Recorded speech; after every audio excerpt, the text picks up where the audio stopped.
Well, ladies and gentlemen, it finally happened. I guess the time has come to hang up the armor.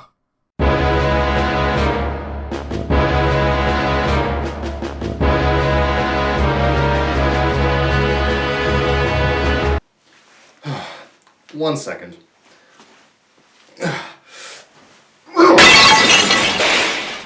Cannot breathe in that thing. But anyways, yes, ladies and gentlemen, it is I, BlazingKnight, in the flesh, and I just want to say thank you so much for making me reach 30,000 subs. Like, when I started this channel, I was surprised to get even 500 subscribers, that people at least watch my stuff. But now, being all the way at 30,000 and still going, it's just absolutely incredible. And I just want to thank you all so much now that I'm comfortable showing who I really am instead of using the BlazingKnight portrait all the time. So I really want to thank you once again for that, and I look forward to how, I'll be able to incorporate this into future videos and so on. But that's not why we're here, ladies and gentlemen, because you've got the questions and I've got the answers you want to hear. So let's get straight to that. But I just want to point out, first and foremost, I was asked a lot of questions, so if I don't get around to answering all of them, or some of you asked questions I couldn't get around to, I'm really sorry. There's only so much I can get through within the time slot. We can't have this going on for 3 hours, This isn't the core and bitching video. One day. I just want to apologize in advance if I don't get around to you. And I also want to say, I apologize for the blank background. I don't have anything up there at the moment, but I do plan to get posters and stuff just to make it more visually interesting. But for now, this is all we have, so. Also, this is the first time I've really done live action, so sorry if I sound a bit off and awkward what I used to, but much like our little Nino, I'll do my best. Okay, first question comes from Ferelin8392. How did you get into animation and artwork?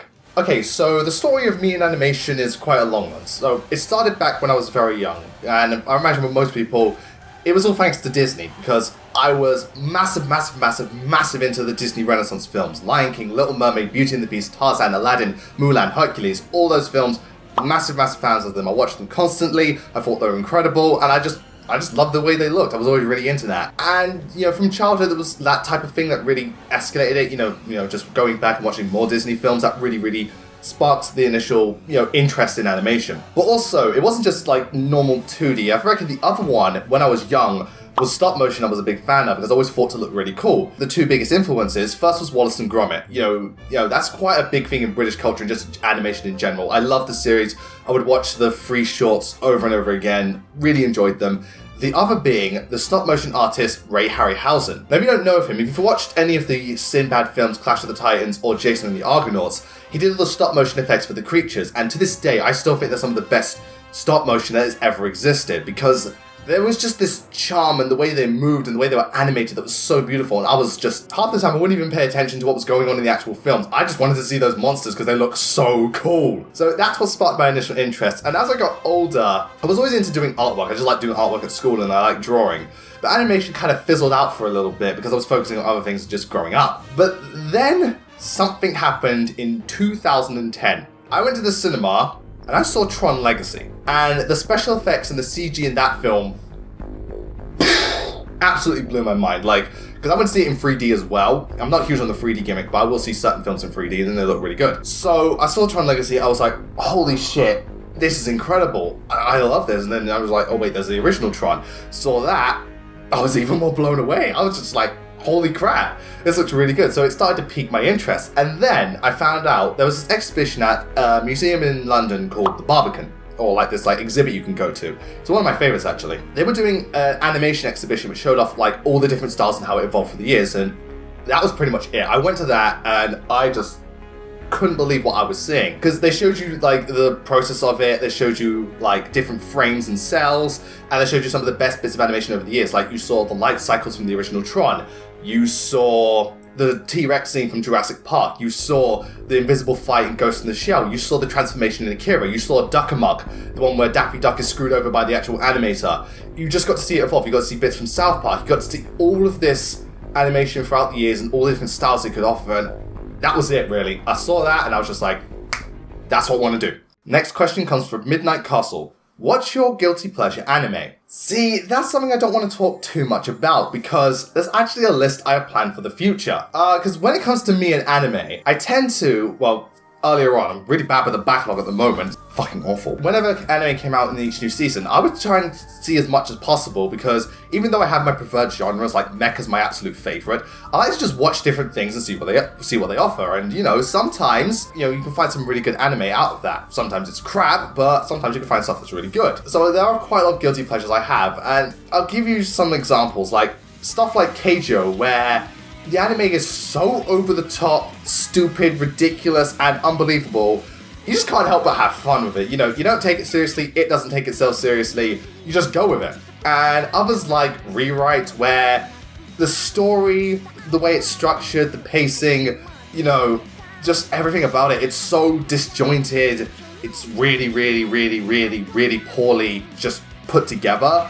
But there's this like weird charm to the world, the characters, the way they interact that you kind of give it a pass. You know, it's not for everyone, but I just don't happen to kind of like it. But I will in the future give more details. I don't want to spoil too much for you just yet. Now we have a question from Maggie Meg. You've made a list in the past about Fire Emblem characters that have grown on you. Have there been characters that you like less as time goes on? See, that's a weird one because usually Fire Emblem with characters, I either like them the same from when I first meet them to how I am now, or a lot of the time I find out I like them more. But there are one or two characters that might taste it themselves over time. First one being Makalov. Now before you start wondering, no, I did not like Makalov to begin with. I thought he was an idiot, I thought he was a stupid character, didn't like him at all. But the more and more I play Fire Emblem, and the more and more I see his interaction in Path of Radiance and how he is in Radiant Dawn, I hate Makalov. I really fucking hate Makalov. He is a piece of shit. So much so that if, say, the world's coming to the end, like the failed Dragon Garima's come back, no one can stop him, he's about to destroy everything, and I'm given this spear with one shot that's able to wipe someone from existence and never come back. And I go to stop Grima, but then out the corner of my eye, I see Makalov. I'm throwing the spear at Makalov. Yeah, I hate him that much. As for other characters, Alec and Noish from, or Noish, however you pronounce his name, from Fire Emblem 4 were some of them too, because in the first prologue chapter I was like, okay, these are pretty cool, decent units, and as the game goes on, they're about as useful to me as Arden, they do fuck all. No, seriously, I don't care if they're mounted units, they hit for piss, and like, Noish can never double. For me, they're just awful. I mean, I don't know, I'm sure objectively they're pretty good because, you know, mounted units, genealogy, but for me, don't like him. I'm also not a big fan of Barca because at first I thought, alright, he's cool, typical, not a great unit, because, you know, warriors and FE7 aren't very good, but, you know, just eh. But, you know, after just seeing more of his supports, he's so one-note to me. Didn't care for him in Binding Blade. You know, you have to pick him over Echidna, and I'd definitely choose Echidna if it was me. And, you know, the fact that in my recent Hector Hard mode run, you had to fucking train him to get Carla. You know what makes that worse? Carla is shit. So having to train that piece of crap unit, and I don't care if he got speed blessed in my playthrough, Barca sucks, he's not worth the effort, I don't really like his character, and the reward for using him, you might as well just be given a giant turd. I'm also not huge on Kent these days, because I know about, in terms of use, that him and Sane are about equal. I think Sane's a little bit better, but you know, they're still pretty good. But for me, I never get a good Kent whenever I play FE7. I've played it many times, I've used Kent before, but I don't know, it just never works out. His character's fine and all that, but you know, the more I use him, the more I try, it seems the worse he gets. I'm just like, fuck it. And finally, the one I like less than I used to is Perry. Now, just want to clear up one thing. Yes, I still like Perry, but because, you know, I still think some of our supports are actually pretty good. Kaze's one's good, Kogera's one's good, Severa's one's good, Odin's, Niles, and of course, you know, Lazar's one has quite a bit of growth. But here's the thing. I have read all of her supports and some of them are not good, putting it lightly. Like, you know, Benny's one, Felicia's one. That's probably Fate's writing at its worst. So, you know, I still like Perry. I don't care what anyone says. I mean, we're all free to like and dislike whichever character we want. But I'm not oblivious to Perry's faults, especially in some of her supports, which are just dreadful. Next up, we have Glycol96. Are there any monsters that you wish you could hunt from the Japan exclusive games but weren't able to because they are exclusive to Japan? Well, honestly, it's mostly the stuff from, like, the Frontier Online generation, because, you know, because I was looking up some of the stuff, like, just some of the monsters you hunt, and some of them are, like, so unique in their design and their attack patterns. I thought, wow, this would be really cool to hunt, but, you know, you can't because it's, you know, Japan exclusive and stuff. But you know, you look at them, it's like, this is where I feel the Monster Hunter team were at their most creative, because they have these really regal and out there designs. They don't look like stupid or anything, they just look really, really mystical. And I was like, damn, that's really impressive stuff. I want to kill that and turn it into armor. Now we have a question from Nate. Where do you see your channel going in the future? Will you stick to Fire Emblem Monster Hunter, or will you branch out more? Will you prioritize one franchise over the other? Will you stick to top 10 videos, or will you do more discussion stuff? See, that's interesting, because right now it's kind of up in the air. I mean, while people label me as an FE YouTuber, which I pretty much am, I do still branch out quite a lot in terms of the type of videos and stuff I cover, because, you know, I do quite a bit of Monster Hunter. My most recent video was Xenoblade Chronicles, and I've done other stuff outside of that. I do quite a bit of anime as well. But Fire Emblem is the focus, though I don't think that's going to be like, I don't think I'm ever going to make that the whole channel. I'm always excited to do other things, because as much as I like making Fire Emblem videos, if I just keep doing them over and over again, I eventually get burnt out and I just kind of lose interest in doing it, which is why I like to break things up. But as for prioritizing, Fire Emblem will always be the focus, though I think now with Monster Hunter World out and stuff, I might focus more on that stuff now and then, and I do want to get more anime videos and just other stuff out there, but Fire Emblem will always be the focus and there'll always be stuff to talk about. As for the top 10s discussion videos, I'm not sure at this point, because the top 10s are still, you know, the main meat of the channel, but I do enjoy doing the other stuff, and you know, the How to Improve series has done really, really well, much better than I expected. Not only that, but like 2 of my best videos, is Xenoblade Chronicles a masterpiece, and What Makes a Fire Emblem Unit Good or Bad. You know, those were videos that I did not expect to do very well, but they did. And stuff like that, if I keep doing that, it could continue to be really successful. So at this point, we'll have to wait and see. The channel will branch out more. It won't be so Fire Emblem focused, and it won't be so top 10 focused, but that will still be the main core of the channel. Now we have a question from my buddy, HEEMIN Gaming Station. Just quickly name and rank all the games you have for your Switch. Okay, when it comes to Switch games, I currently only have 2, that being Fire Emblem Warriors and Super Mario Odyssey. Now here's the thing, I've not played Odyssey yet. Shut up, my backlog is awful. So I can't really make a judgment on this game. And Warriors, you know, I've played a lot of that, got about 80 hours or so on it, and I've really been enjoying it. But even though I haven't played Odyssey, I'd rank it higher than Fire Emblem Warriors. Why? Because based on the trailers and all I've seen, it just looks to be the better game. Also, this game doesn't have Ike, so fuck it. Also, who is your favorite Ed? Favorite Ed? What, you talk about like Ed the character? You mean this Ed, or that Ed, or Ed Nettie? Kind of vague question there, dude. Now we have a question from Shadow Pit Finn the Skull. What Fire Emblem ships do you consider canon? Ooh, well, that's a big question, so brace yourselves, people, we're going to be here for a while. Well, let's start out from stuff like Binding Blade. So, Roy and Lelina, Rutger and Clarine, Sue and Sin, and then on Fire Emblem 7 we have Eliwood and Ninian, Hector and Florina, Isidora and Harkin, Lynn and Raph, Pen and Louise, but to be fair, they are officially married. Raven and Lucius, yes, I went there. For Fire Emblem 8, there's Erica and Seth, Coleman and Amy, Gilliam and Serene, Ephraim and Tana, Franz and Amelia, Joshua and Natasha. For the teleseries, there's Ike and Soren, yes, I went there again. Elincia and Joffrey, Heather and Nephany, Ileana and Zirark, Har and Jill, Micaiah and Soph, Aaron and Laura, Reese and Mia, Gatry and Astrid. For Shadow Dragon and stuff, well, obviously Marth and Shida, and to be honest, off the top of my head, that's all I can think of. For Awakening, I know Chrom and Sumia is canon, but not in my book, so Chrom and Sully, Robin and Sumia, Maribel and Rickon, Tharja and Henry, Vake and Lissa, Noe and Donald, Owain and Cynthia, Jerome and Severa, Muriel and Virion, Shush and Stahl, Cordelia and Lonku, Gaius and Olivia. And for the Fate side, we have Xander and Charlotte, Takumi and Oboro, Leo and Hanoka, Kagero and Ryoma, Kaze and Camilla, Perry and Niles, Tsubaki and Mozu, Odin and Selena, Effie and Benny. And finally for the Echoes lot, we have May and Bowie, Arm and Celica, Mathilda and Clive, again canon. And finally, I ship Faye with a shotgun. Now we have a question from Yap Yong Liang.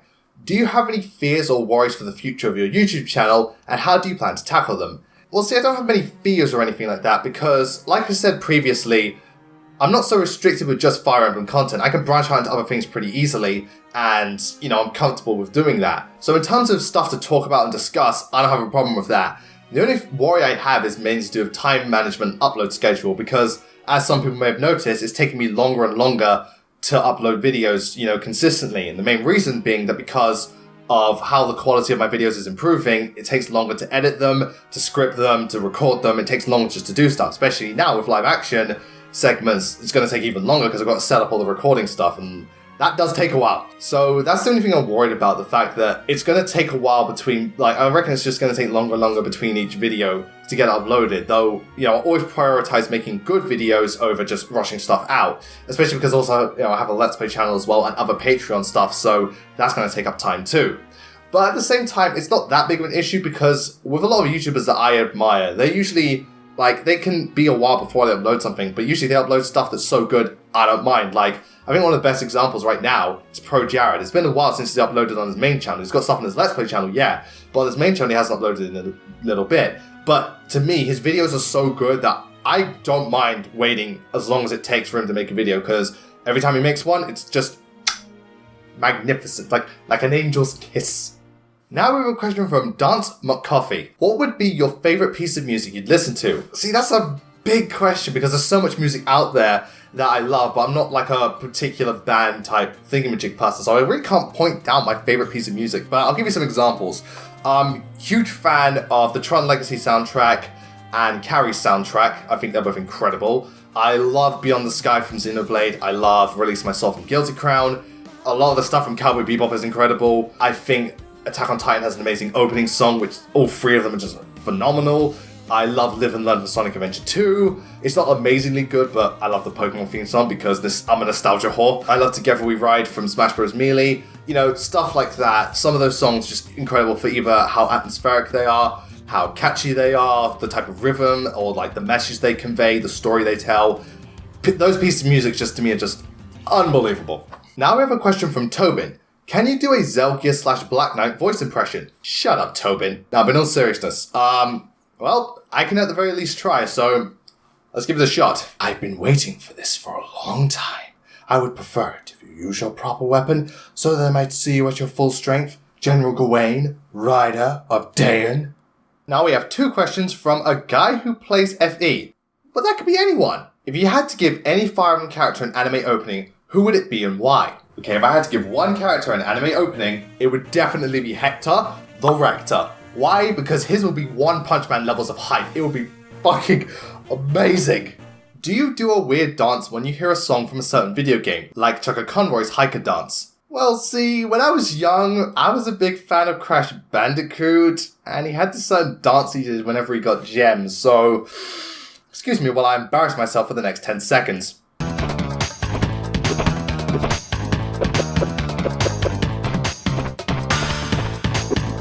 Next up, Dr. Oliver has 3 questions for us. First one, what is your new favourite monster in Monster Hunter World? My new favourite monster in Monster Hunter has to be the Odogaron, because that monster, well, design-wise, holy crap, it's actually terrifying. Like, I saw that and I thought to myself, I think it's gonna fucking eat me alive. It looks like a hellhound or something, and I love it. But fighting it also is a lot of fun too, because it is a very patient monster. You notice it slowly prowls around you and then attacks really ferociously. You know, it's a waiting game. You can tell it's thinking, it's looking and it's analysing you as much as you are looking at analysing it. So I think that adds the real strategy to it. It really feels like you're hunting something that's out to hunt you as well. It's a real thinking game as much as it is, you know, just trying to beat the crap out of it. You've really got to use your brain, and I really like that. What would you do if a Devil Joe came into your house? Devil Joe enter my house? Why? When would a Devil Joe enter my house? The thing is not real. It's a giant T-Rex thing. It's a fictional monster. Why on God's green earth would a Devil Joe...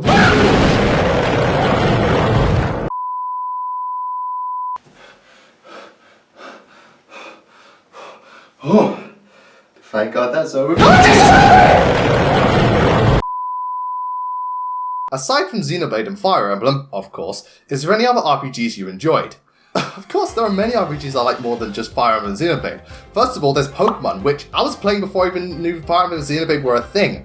I love Pokemon, I still play it to this day, and I've played all 7 generations. It's a fantastic series. As for other RPGs, well, I own these ones but I haven't played them yet, so... well, these 3 to start with, which I plan to get around to at some point, especially this game. And of course there's this lot too, and I really want to get around to this game because, well, it's Persona. And now we have a question from Rengorn1997. What does it feel like to play Fire Emblem now as opposed to when you started? What do levels look like now compared to how you originally thought them to be? Well, it's certainly interesting to play Fire Emblem now with the knowledge I have. Like, I mean, at the end of the day, because of the type of player I am, I'm always going to use my favorite units regardless. Like, I don't care how bad Wendy is, I'm always using her. But at the same time, I do kind of look for which units are objectively better sometimes, depending on the situation, and especially on the difficulty. Like, for Hector hard mode, I was planning to use Urk throughout, but then Pen came along and, you know, he's Pen. You just can't say no. And, you know, in some games, you just, sometimes the games kind of force your hand, depending on the difficulty and stuff. But generally, I'm still the same where I tend to favor just the units I like, really. Though, I'm definitely, whenever I play through different games, whenever I play through the games over and over again, I'm very open to using different team comps and seeing how things work and then deciding, ultimately, who I want to go with at the end of the day. As for levels, well, that I can definitely notice, like, I can definitely see now which are really good and which are really bad in terms of design. I mean, some of them, it's a case of the first experience was so bad that even to this day, I don't like Alentia's Gambit, even though I recognize it is actually a well-constructed level, but that first experience was so horrible that I'm just like, I don't care if it's good, fuck that level. But, you know, and then, you know, I have noticed that Revelations level design is pretty bad overall. You know, there are a lot of bad chapters there.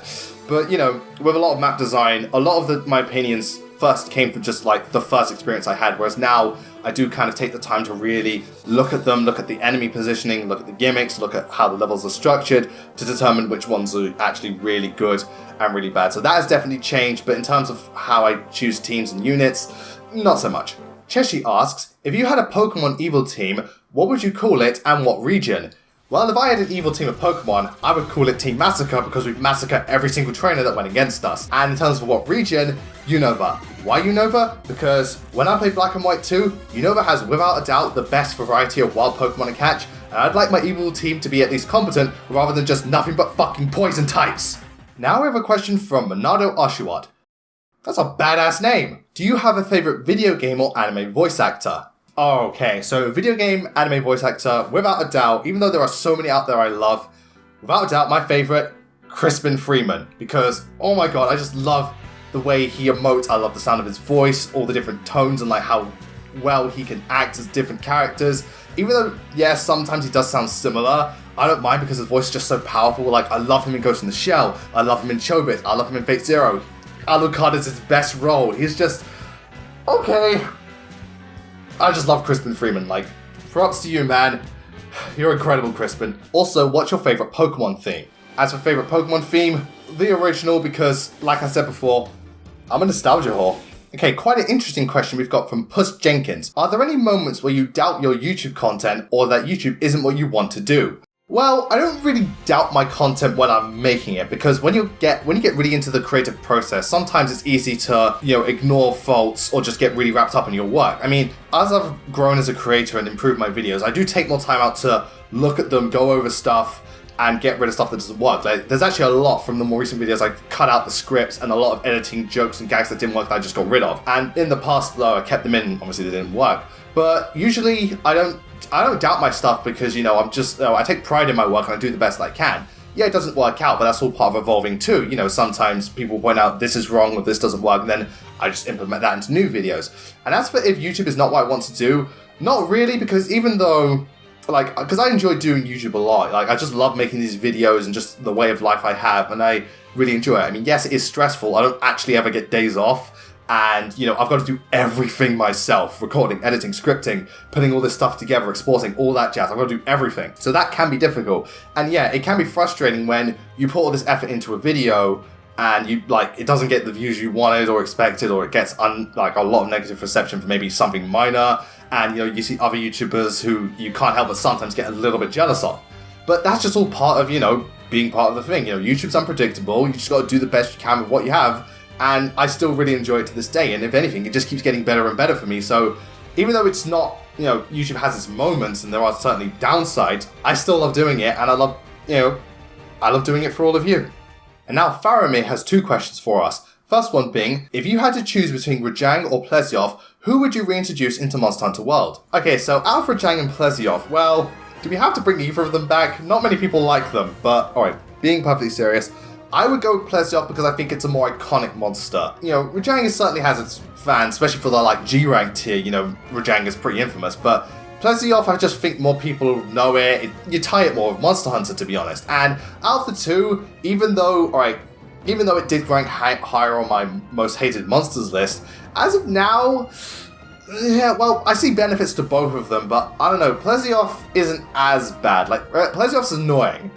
Rajanga's an asshole. I'd rather have an annoying monster than an asshole. Also, Pokemon or Digimon. Okay, so Pokemon and Digimon. Okay, first of all, I love both series. I was a massive fan of them growing up, and I still am now. Well, there's the thing. I say Pokemon overall because from when I was first introduced when I was about, what, like 6-7 years old, to now, I've still been a huge Pokemon fan. I mean, granted, I kind of fizzled out at the start of Gen 4 because I played Gen 1 a lot, Gen 2 a lot, and I was playing Gen 3 when everyone else stopped.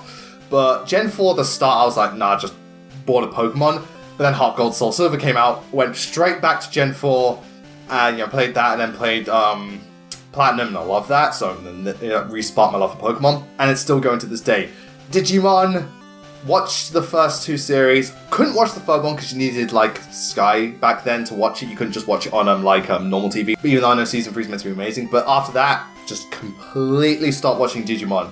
Like, I didn't watch Season 4, I did not watch Season 5, and even though I did watch like the first couple of episodes to try, which I really like, Digimon, it's not been the same. I love Digimon still, but Pokemon for life. Now we have a very strange question from Discord at Blizzard.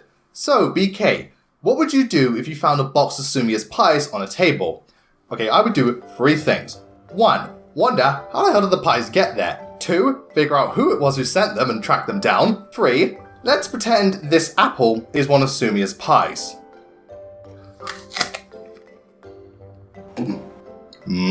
Sumia-licious. Our next question comes from Draco Knight. Which Fire Emblem game would you say is the most balanced? Okay, that's an interesting question because I haven't played all the Fire Emblem games. The only ones I haven't played right now are FE5 and FE12. And I'm, halfway through FE4. But out of the ones that I've played, I'd say the 2 most balanced are probably, as of now, keep in mind, this is just from my experience, I don't know which ones are objectively the most balanced, either Path of Radiance or Fire Emblem Fates Conquest. And I'll explain why. Path of Radiance because I feel the unit balancing, aside from like Sophie, is really good. Every unit can pull their own weight. I feel there aren't any enemies that really overbear the player that are too much to handle. I just think it's and most of the map design is very safe, so I think for the most part it's just a nice, really well balanced game. Granted, it's not perfect because mounted units have a massive priority over other units, and again, like, Sophie's a pretty shit unit, so it's not perfect, but overall I think it's pretty good. Conquest because I think, like, the unit balancing is really good there. Every unit that comes in, even though some are slightly under-leveled, they can all pull their own weight. There is no one that is absolute trash. They're all at least competent and good. And I think even though Conquest can be really dickish at times with the enemy placement, the actual enemy like levels and the enemies themselves aren't too difficult. It's just the fact that there are so many of them. So while it's definitely not perfect, I think it's pretty good.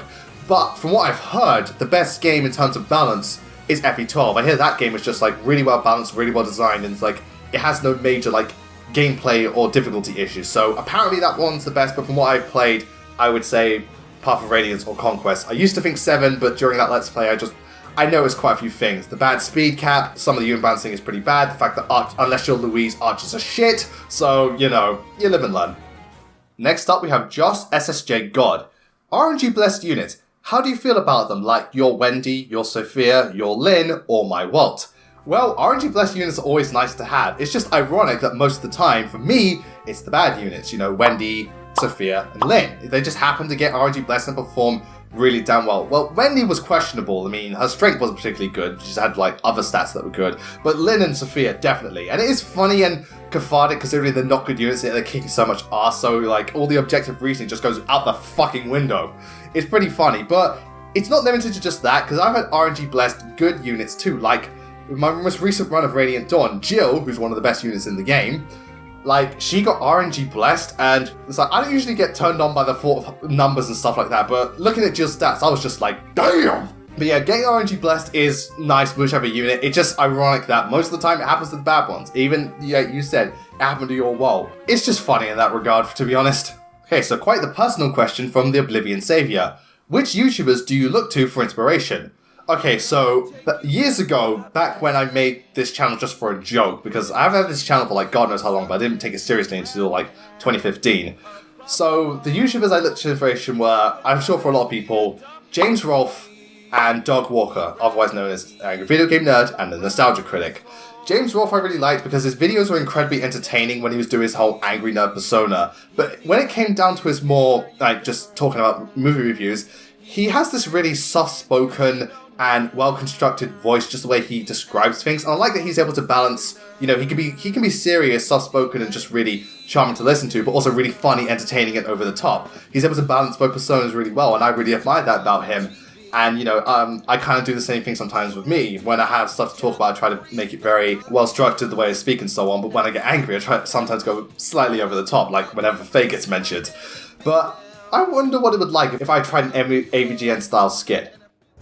Does this fuck beyond belief? I mean, whose bright idea was it to put range magic, archers, cantors, and a fuck ton of gargoyles in the same goddamn map? This isn't level design, this isn't fun, this is bullshit, that's what it is! I mean, for God's sake, the fact that you have to cheese the map just to get through it. I mean, cheesing is something you do when you want to exploit certain AI or get bonuses earlier on, not the basic strategy just to get through the fucking level. I mean, my God, what were they thinking? I mean, yeah, I get it, it's a remake. You want to stay close to the original in order to capture the magic and make it feel the same. But when you remake something, you fix what didn't work. This map design clearly didn't work back then, and it sure as hell doesn't fucking work now. This game sucks. This one too, this sucks. This game, it sucks. This game, it fucking... You know what, this one's actually pretty good. Oh yeah, and Radiant Dawn, yeah? That one sucks too! Ugh. Nah, that'll never work. Also, Dog Walker, big inspiration, because, like AVGN, he does generally, while he's more over the top, he's just like really entertaining to listen to, and I love the way he does like his body language and just like all the different skits he does and how he like tries to do voice impersonations of different characters and style of humor. I was really inspired by that, but that was when I just started out.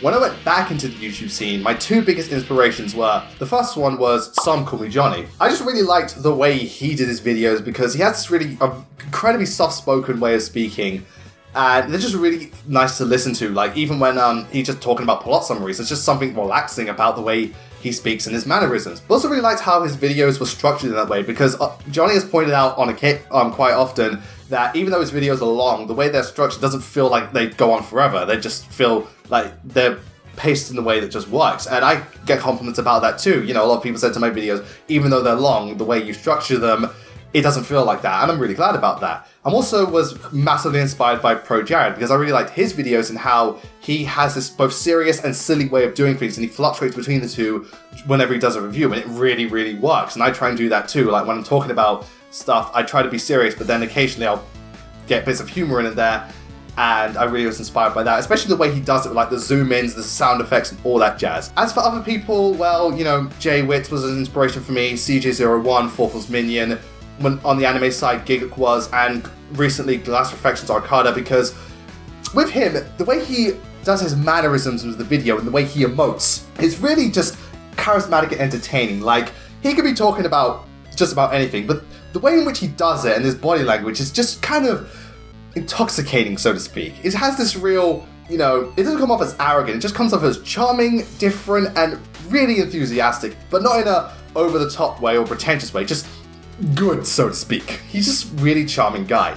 And, you know, I've also been a big fan of Phantom Strider because he too does a lot of top 10s and stuff, but what I love about him is how when he talks subject matter, the way he constructs his voice, like when he's talking about bad stuff, like, you know, bad Disney films or like these really creepy cartoons, he really emphasizes that, and you can clearly tell that, you know, what he's talking about is negative. But then when he talks about like really good cartoons and really like heartwarming stuff, he has this really soft-spoken and really just like calm tone in his voice, and you can definitely tell the difference, and you know like what he's trying to put forward with both his visuals and the way he speaks. And I try to do that too. Like with the Xenoblade video towards the end, I put on this really calm and like, you know, really soft-spoken voice just to emphasize how good the game was. And I'm still being inspired by YouTubers to this day, but I'd say those ones were the biggest for me. And if they're watching this, thank you so much. I love you guys. And now we have a question from Cure Slime Tiffany Chan 123. Favorite cartoons?